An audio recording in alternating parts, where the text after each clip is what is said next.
लेकिन संजय झा, आ रही हूं आपके पास। संजय झा, जो बात ममन खान की बताई, ये सवाल वही है। अगर कांग्रेस पार्टी एक तरफ पोलराइज करेगी तो हिंदू वोट दूसरी तरफ पोलराइज होगा। चुनाव लोकसभा के में नहीं हुआ, लेकिन क्या जनता में ये संदेश अब चला गया है? नाविका जी देखिए, अभी भी इतना जब जीते हैं सुधांशु जी, लेकिन अभी भी मजहब की सियासत कर रहे हैं, धर्म को लेके अभी भी राजनीति हो रही है। ये तो भाजपा, देखिए ये भाजपा का डीएनए है, ये कभी कोई बदल ही नहीं सकता है। सुधांशु जी, इस बात को आप मानिए, चुनाव में हार जीत होता है, कांग्रेस का प्रदर्शन अच्छा होना चाहिए था, ये मानता हूं, लेकिन मुद्दे थे इसमें, जवान, किसान, पहलवान, संविधान, बेरोजगारी और जिस तरीके का इंफ्रास्ट्रक्चर अभी रहा है हरियाणा में, ये सब लोगों ने देखा है। और इसीलिए हम लोग भी काफी आश्चर्यजनक रहे हैं, हम लोग को एक तरीके से धक्का लगा है कि कांग्रेस पार्टी एक जो कहते हैं जीती हुई चुनाव को हार गई है। आपका ये इस पर खान को लाना या यहां पर फिर वही धार्मिक ध्रुवीकरण कोशिश की जो आप कर रहे हैं, ये गलत है, ये नकारात्मक राजनीति है आपका। और इसीलिए हम बताते हैं महाराष्ट्र में भी चुनाव होने वाला है, झारखंड में भी होगा, दिल्ली में भी होगा, अगले साल बिहार में भी होगा। और आप लोग का यही अहंकार जो रहेगा, ये आपको अगले चुनाव में डुबा भी सकता है। लेकिन ये आपका अहंकार तो आज शिवसेना उद्धव ठाकरे गुट की प्रवक्ता जो है प्रियंका चतुर्वेदी, उन्होंने बता दिया कि जहां जहां सीधी लड़ाई है बीजेपी और कांग्रेस, वहां आपको सोचना पड़ेगा।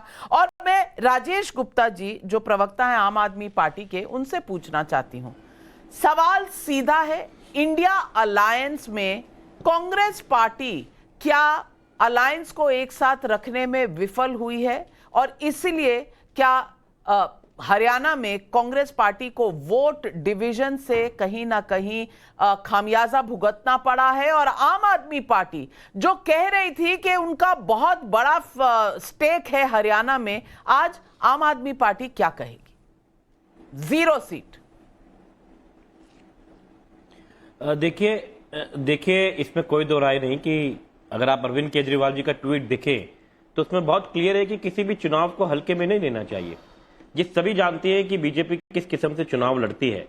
आपने अभी एक बात कही कि अगर कांग्रेस पोलराइज करेगी, मेरा ये कहना है कि कांग्रेस तो जो कर रही है उसके बारे में तो कांग्रेस के लोग बताएंगे, लेकिन बीजेपी किस तरीके से पोलराइज कर रही है, ये मेरे बड़े भाई सुधांशु जी ने अभी भी बोल दिया कि पोलराइजेशन करो। और 80 वर्सेस 20 की स्टेटमेंट इनकी है, हमारी नहीं है। लेकिन खैर, मैं इनको बधाई देता हूं, आज ये जीते हैं और इनको बहुत बहुत बधाई, क्योंकि जिस किस्म की एंटी इनकम्बेंसी दिखाई दे रही थी, किसान, जवान, पहलवान जिस तरीके से बार बार नाराज थे, तो अभी ये विश्लेषण कांग्रेस को भी करना और हमको भी करना और सबको करना पड़ेगा कि भाई इतनी बड़ी हार या ये कहना चाहिए बीजेपी की ऐसी जीत कैसे हो गई।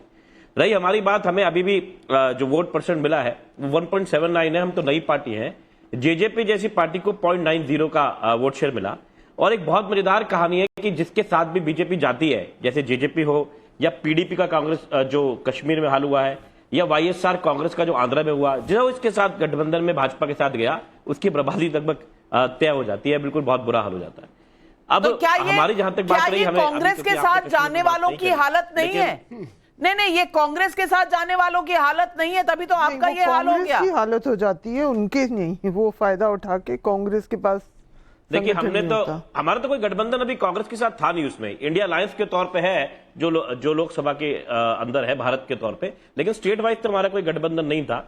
बल्कि अगर आप देखें तो मुझे लगता था आप मुझे भी थोड़ी सी बधाई दे देंगी जम्मू कश्मीर के मामले में। जम्मू कश्मीर में डोडा में आप दिल्ली में, पंजाब में, गुजरात, बिल्कुल गोवा पूरी बधाई है, पूरी बधाई है आपको। डोडा में अगर आप एक सीट लेकर आते हैं तो बिल्कुल ये आगाज है और इसकी बधाई के पात्र आप हैं। और बीजेपी जो सिर्फ 19 सीट लड़ी थी कश्मीर वैली में, वहां उनको कम से कम कश्मीर वैली में एक सक्सेस मिला है, और वो भी एक टेररिस्ट से जिसके पिता की हत्या हुई थी, उस लड़की का शगुन परिहार को वो सीट मिली है। ये दोनों चीजें बहुत अहम है कश्मीर में। और जम्मू में जहां कांग्रेस वर्सेस बीजेपी था, वहां कांग्रेस का कुछ भी प्रदर्शन नहीं रहा। और आनंद रंगनाथन, सवाल यही है, कांग्रेस बार बार कह रही है और अनुराग भदौरिया जी भी कहना चाह रहे हैं कि इंडिया अलायंस में 1 ऑल चल रहा है।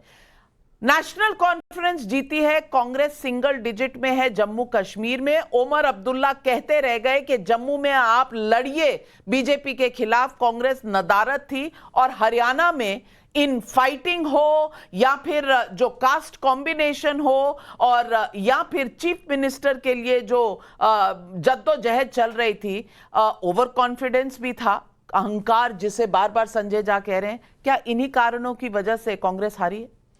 नाविका जी, बहुत बहुत धन्यवाद मुझे यहाँ पे बुलाने के लिए।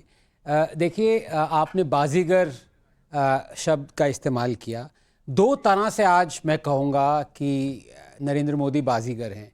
एक जो हारते हारते जीत जाते हैं, जो हरियाणा में हुआ, और जो हार के जीत जाते हैं, जो जम्मू एंड कश्मीर में हुआ। ये बात बतानी बहुत ज़रूरी है, क्योंकि हरियाणा की जीत तो देखिए पॉलिटिक्स में, जैसे ठीक कहा भदौरिया जी ने और संजय जी ने भी कहा कि हार जीत होती रहती है, लेकिन कश्मीर में बीजेपी का हारना लेकिन फिर भी जीतना, ये एक सिग्निफाई करता है कि वहाँ पे अब ये नॉर्मलसी आ गई है।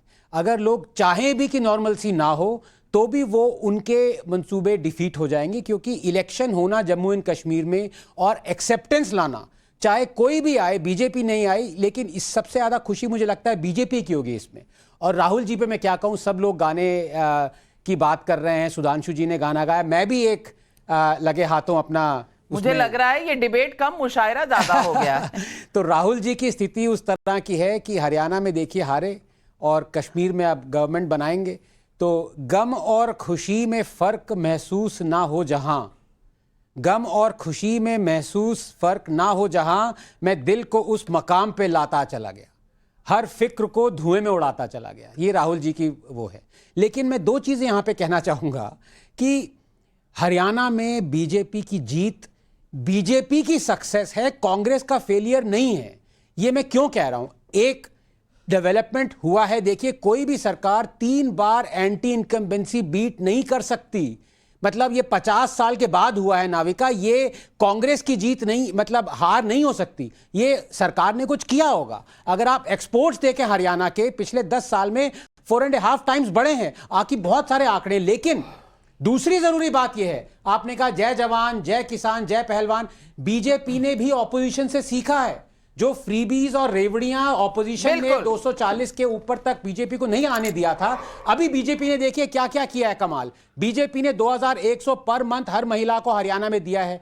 बीजेपी ने कहा है आयुष्मान का 5 लाख से 10 लाख कर दिया है। बीजेपी ने एमएसपी की हरियाणा में सारी क्रॉप्स को गारंटी दी है। ये सब चीजें बीजेपी ने करना शुरू किया है, ये जानते हुए कि हरियाणा की डेट 3.5 लाख करोड़ है। लेकिन इलेक्शन जीत गए तो बाजीगर। लेकिन कहीं ना कहीं सबा नकवी जी, बीजेपी प्रॉमिस करती है तो लोग उन्हें वोट दे देते हैं। कांग्रेस पर इस बार विश्वास नहीं किया, क्योंकि फ्रीबीज खटाखट मॉडल तो उन्होंने भी बहुत दिया था हरियाणा में। इस बार तीसरी बार एंटी इनकम्बेंसी के बावजूद बीजेपी का जीतना, ये ऑन द ग्राउंड क्या किस तरह का एक तरह से वोट कंसोलिडेशन हुआ है जाटों के खिलाफ? क्या ये बिल्कुल सरल सी चीज थी? नहीं, मुझे लग रहा है कि सब लोग, हालांकि मुझे